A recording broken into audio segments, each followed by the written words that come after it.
Hi guys and welcome back to the Mighty Blues. My name is of course Cameron. We are back. Player ratings time. Doncaster Rovers 1, Everton 2. Everton scrape through the second round of the Carabao Cup with an away win. A win. We've scored a goal. Oh my god, we've scored 2 goals and we've won a game of footy away from home. I'm not asked if it's against the team that has sat bottom of League 2. All I cared about is Everton have won a game of footy away from home, and I can wake up tomorrow morning knowing that Everton have won a game of footy.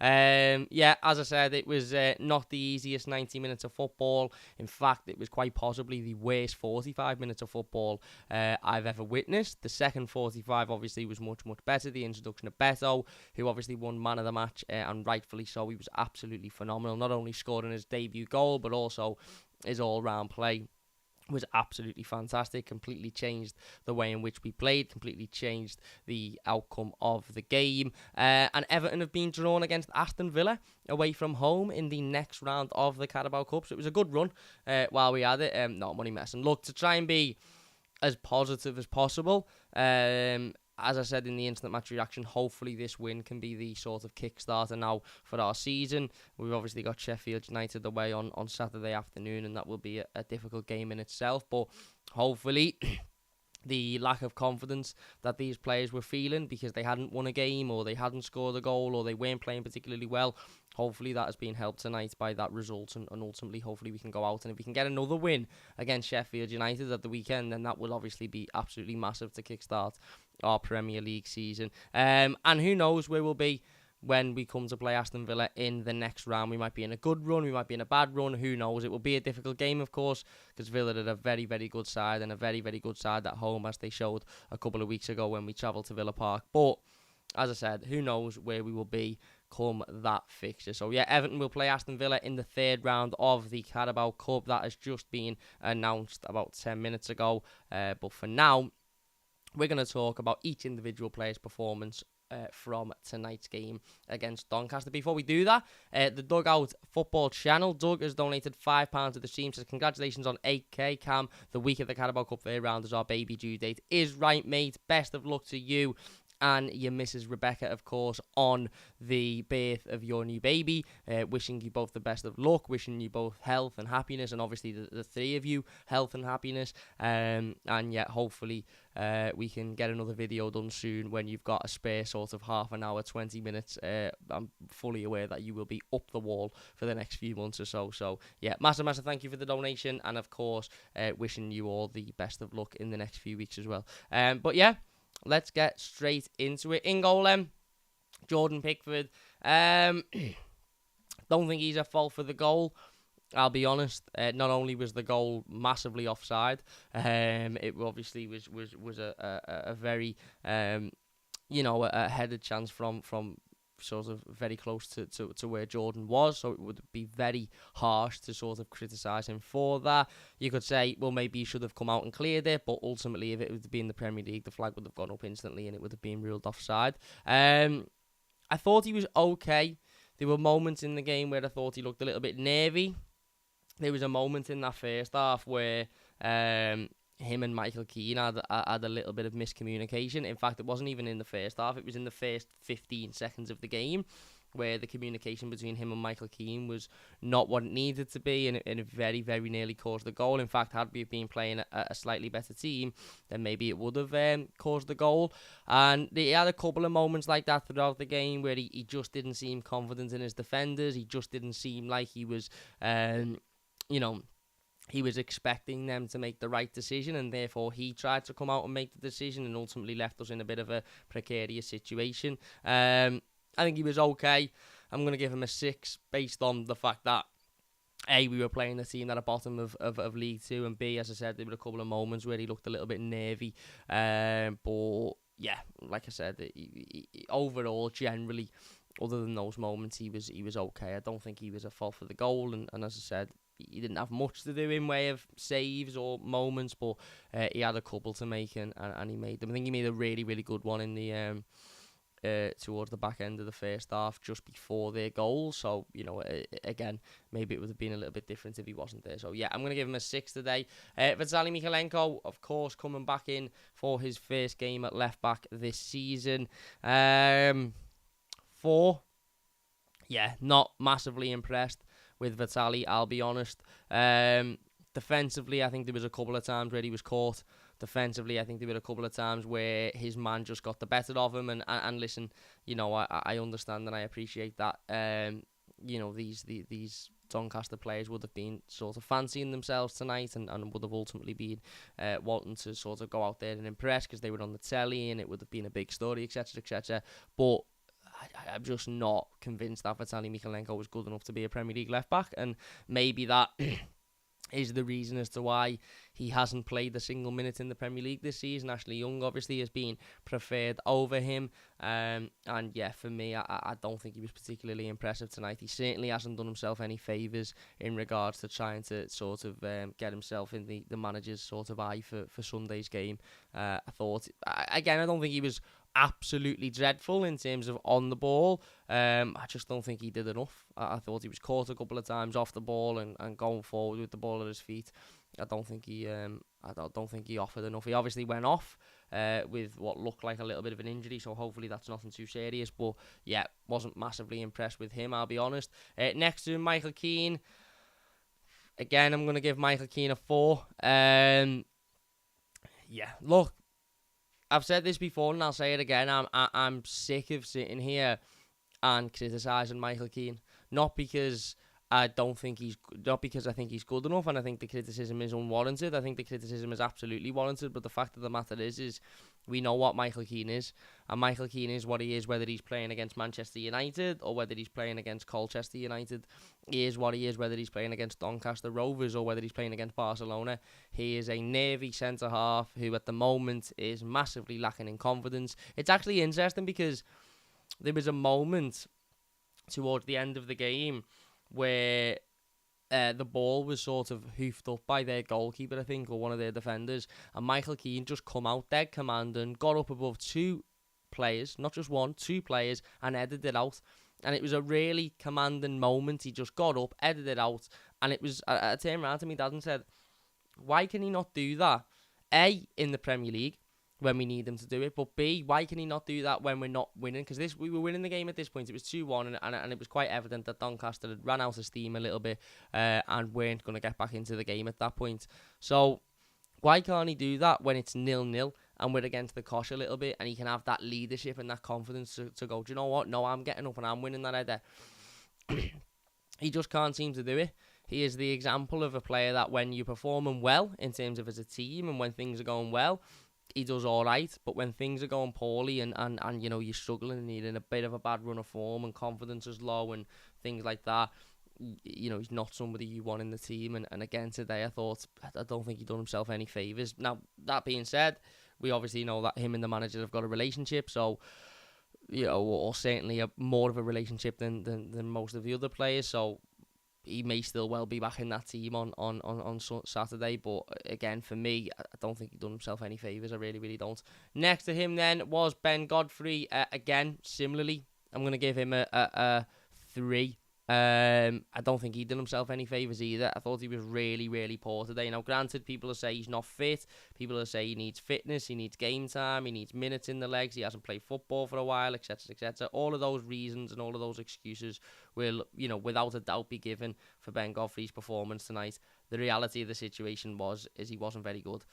We weren't playing a particularly great side, and I mean that with all the respect in the world to Doncaster, and yet still there were moments in this game where Ben Godfrey was under absolutely no pressure whatsoever, and he still managed to run the ball out of play, or he still managed to make a really, really poor decision when there was absolutely no pressure on him whatsoever.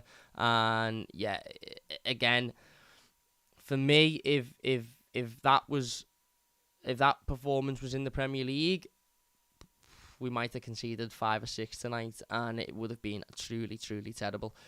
So yeah, I don't think Ben's done himself any favours either. I wasn't particularly impressed with this performance. Patterson, I thought, was slightly better. I'm going to give him a 5. I'm still not massively convinced that he's a Premier League quality right back. At the moment.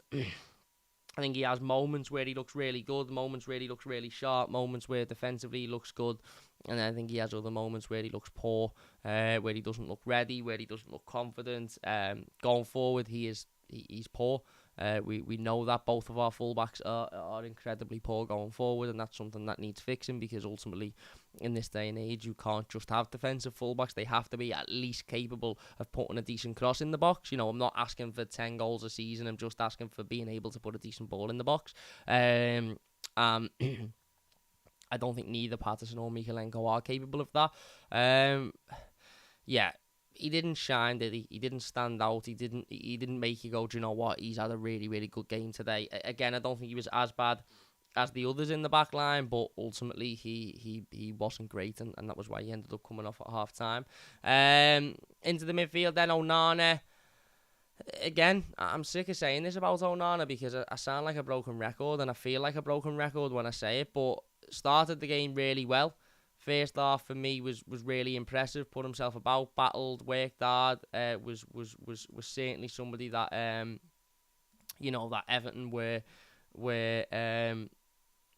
certainly somebody that was of the better players in a blue shirt this evening. Certainly in that first half.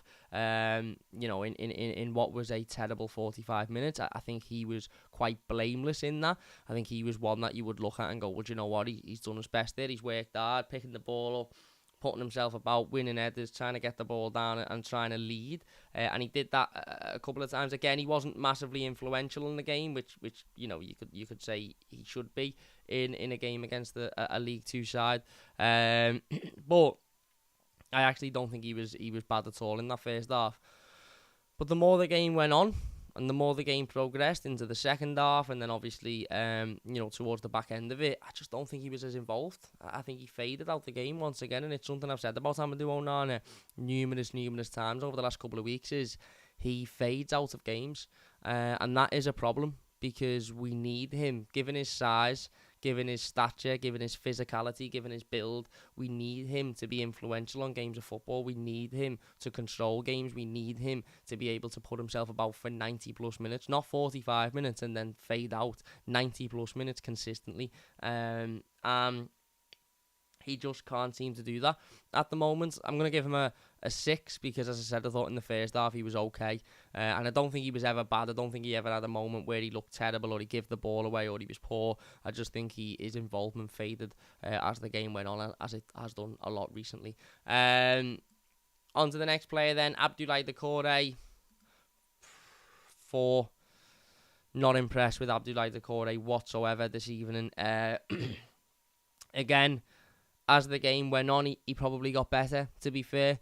And as did everybody, I think, in the second half, he was much better than what he was in the first half. But overall, for me, just not enough. Not enough quality. Not enough quality on the ball. Sometimes Abdoulaye Doucouré looks like he's never kicked the ball before. And he's just been put there for one night and just being told, do something. Some of his touches, some of his passes, some of his involvement sometimes are just baffling, because one moment he looks like a really intelligent footballer, and the next moment, as I said, he looks like somebody that's never seen a football in his life. And today, I think, was a fine example of that. The first half, I thought he was absolutely terrible, and our midfield as a whole, as I said, I think individually Onana was good in that first half, but I think as a whole, the midfield was very absent and very poor, and Doucouré was part of that. He grew into the game a little bit more. He was more involved in the second half, but I still wasn't massively impressed with him, I'll be honest. James Garner in the middle then. Similarly, I'm sorry, but I'm giving James Garner a 4. I just don't think he was very good whatsoever. I really don't, and I know people won't like that, because James Garner is somebody that everybody loves, and I love him, and I think he's got the potential to be a very good footballer for this football club in the near future. But today he was bang average. He was absolutely bang average. There were a couple of moments where he could have played the ball through to the right-hand side and his pass was overhit, or it wasn't hit hard enough. There were a couple of moments where he was on the wing and he could have put a cross in and he didn't. He turned backwards. I thought he improved when he went to right-back at half-time. But generally, we need more from him. Being a tidy, as the word goes that people like to throw about on social media, being a tidy footballer isn't enough. You need to give more. You need to be more productive. You need to be involved more. You need to offer something to the team that is more than just the ability to pass a ball 5 or 10 yards. Yeah, for me, not his greatest day in an Everton shirt, I'll be honest. So he's getting a 4. Lewis Dobbin, I'm going to give him a 3. Not necessarily his fault. Obviously, he come off at half-time, but I just don't think he was involved in the game whatsoever. I just don't. I just think he had very little of the ball. I think he might have touched the ball 2 or 3 times, and that isn't, as I said, that's not his fault. Everton barely touched the ball in that first half in the opposition areas, meaning that obviously Lewis Dobbin wasn't massively involved. So I'm not particularly blaming him, but again, I just don't think he was much involved, and I'm not going to sit here and give him a 6 when he wasn't involved in the game at all. So yeah, there you go. Hopefully he will be more involved in games to come. Yusuf Chamiti, similarly, I'm going to give him a 4 as well. Again, not because I think he was dreadful or because I don't think he's good enough or whatever, just because he wasn't really involved. And whilst that might not have been his fault, because we weren't creating much, and obviously we weren't getting the ball in those attacking areas in the first half, and he come off at half-time as well. Again, it might not necessarily be all his fault and him to blame for that, but he wasn't involved, and ultimately I can't sit here and give him a score if he wasn't involved. I think a couple of moments, his touch let him down, his hold-up play let him down a little bit, but I do feel sorry for him a little bit because he needed sort of 10-15 minutes. Let's say Everton performed like Doncaster did in that first half. I think Yusuf Chamiti would have been okay because he needed 10-15 minutes to settle in, and then I think he'd have settled into the game and we'd have been okay. But because we didn't have a lot of the ball and he didn't have a lot of touches and he didn't have a lot of chances to sort of settle in, every time he did, it bounced off him or it didn't quite work for him, and then ultimately he was took off at half time. So yeah, I do feel a little bit sorry for him, but he wasn't great, was he? And then Danjuma, mad one this because I actually think Danjuma ultimately was a little bit underwhelming until he fired that ball into the bottom of the net with a minute to go. No, I thought he put himself about. I'm going to give him a 7 on the basis of the winning goal. I thought he put himself about. Could he have done a little bit more in that first half? Maybe, and he had a couple of moments where his pass just wasn't good enough, or he tried to take players on and he got the ball caught in between his feet. I still think he looks a little bit rusty, and I still think he is himself a couple of weeks away from being able to perform at his highest level. But generally, I think he improved as the game went on. When he went out to the wing, the other side, he improved massively as well. The left side, he's much better off the left than he is off the right. I think that has to be said. And his goal is a fantastic goal. Mopai wins it back well, puts it out to him, and that's exactly what you want from your winger. You want your winger to be running across that line, and then hitting that ball across goal and giving the goalkeeper no chance, and that's what he did. And ultimately, that will give him a big boost of confidence to push on now and to go and. To hopefully go and get more in the coming weeks in the Premier League. Onto the substitutes bench then. We'll leave the big man to the last. James Tarkowski, give him a 5, 6. Again, come on to shore the game up, come on to defend. Couple of hairy moments that I don't think were necessarily his fault, but he was there when they happened. But again, generally was pretty solid. Neil Mopai, I'm going to give him a 6.5. I actually think he done well. His hold-up play for Danjuma's goal was good. He had a couple of moments where he was through on goal. I think he had a shot which was a little bit disappointing straight into the goalkeeper's hands. But listen, Neil Mopai isn't a striker. For me, he's a hold-up player, number 10-ish sort of creative player in there. And whether or not he remains at Everton beyond Friday, we will obviously wait and see. But again, like I said, for me, I thought he was okay when he come on. Ashley Young, I'm going to give him a 6 as well. I thought he did well. I thought the 3 substitutes that come on at half-time all ultimately played their part in us going on and winning that game. I thought he added a bit of professionalism. I thought he added a bit of experience. I thought he added a bit of quality. And I thought he was brought on at the right time. We needed them to shore the game up and to settle things down and to ultimately bring that experience level head to go on and get back into it. And he did that. Ideally, we wouldn't have needed him, but as I said, the first half was that bad that we needed to make changes, and Sean Dyche relied on his experienced heads to win that game for him, and Ashley Young was one of them. Garner guy, similarly, I'm going to give him a 6.5 as well. I thought he was brilliant when he come on, settled the game down, used his experience, used his head, used his quality to sort of ultimately up the level and take it to a level where Doncaster weren't able to compete. And again, similarly to Ashley Young, ideally we wouldn't have needed to bring him on at all, but we did because the manager set up so poorly in the first half. And then Betel, I mean, I'm not just saying this because it was his debut and he scored a goal and we won the game, and I'm happy Everton have won a game, but he's getting a 9 today. He was excellent. He come on and he completely changed the game. He completely changed how we played. He obviously got his goal, which was a fantastic finish. He could have easily had a hat-trick on another day. His header is a brilliant header.